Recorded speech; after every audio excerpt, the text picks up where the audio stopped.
WNBA free agency has been a whirlwind, but it seems to be giving us a day to calm down. Most of the big free agents have found homes, but there is one question that I just cannot get out of my head, and that is what the heck is going on with Kennedy Carter. Kennedy Carter just committed career suicide on national television. Get myself together. I know that I'm a vital piece of this team, and I know that I need to be in shape, I need to be ready to go, I need to be mentally ready, physically ready. So all of those things were coming into play while I was sick, while I was out. There were still things that I was doing basketball oriented, so that when I come back you guys are like, oh, it's kind of like she didn't miss a beat, yeah, because you still have to work and you're asleep and you're sick and things like that. So yeah, one push, one reckless move, and boom, her WNBA future went up in flames. Carter and Clark. I mean, that's clear, which was called. The question is, will they call it unnecessary? Kennedy Carter.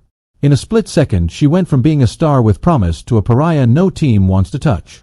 But here's where things get really wild. It's not just about that push on Caitlin Clark, which was called. The question is, will they call it unnecessary? Kennedy Carter. This is just the latest chapter in a long history of drama, bad decisions, and team implosions. We now have Rebecca Lobo joining us, and you were on the call for this one, and the moment I saw the play happen, Rebecca, I knew the internet would literally catch fire because it would feed a dangerous narrative for the women's game. And here we are now. She's radioactive. No team will even pick up the phone when her agent calls. Before we dive into the full scope of this disaster, make sure to like, share, and subscribe. Stay tuned, because you won't believe how Carter threw her own career off a cliff. It was a moment that sent shockwaves through the league, a scene so raw and unfiltered that it felt like something out of a sports drama.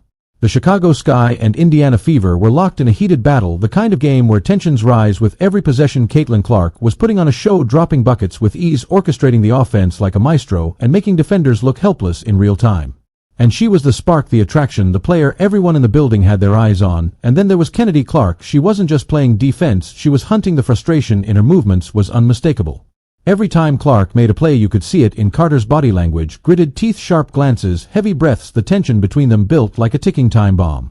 And bam, without warning, Carter delivered a full-force shove to Clark's side, sending her stumbling off balance. It wasn't a regular foul, it wasn't a hard contest, it was pure calculated aggression. For a split second the entire arena went dead silent, like someone hit the mute button on reality. Players froze, fans gasped, referees hesitated, processing what had just happened. One scout in the building reportedly said, "I've never seen anything like it, because this wasn't just physical, it was symbolic.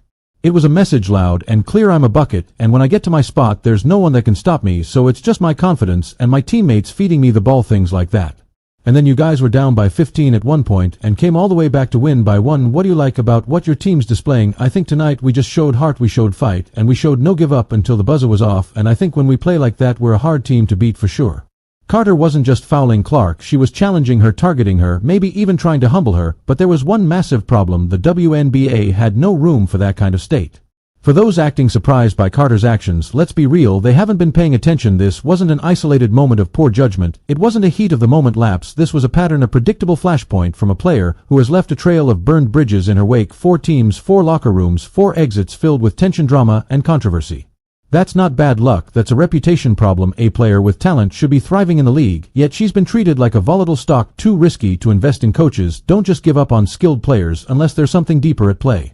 And with Carter, that something has always been her attitude. Think back to her early days with the Atlanta Dream. She didn't just have issues, she almost came to blows with her own teammate Courtney Williams during a heated locker room dispute. The team suspended her indefinitely, and her WNBA career nearly ended right there. Fast forward to her stint with the Los Angeles Sparks, another train wreck.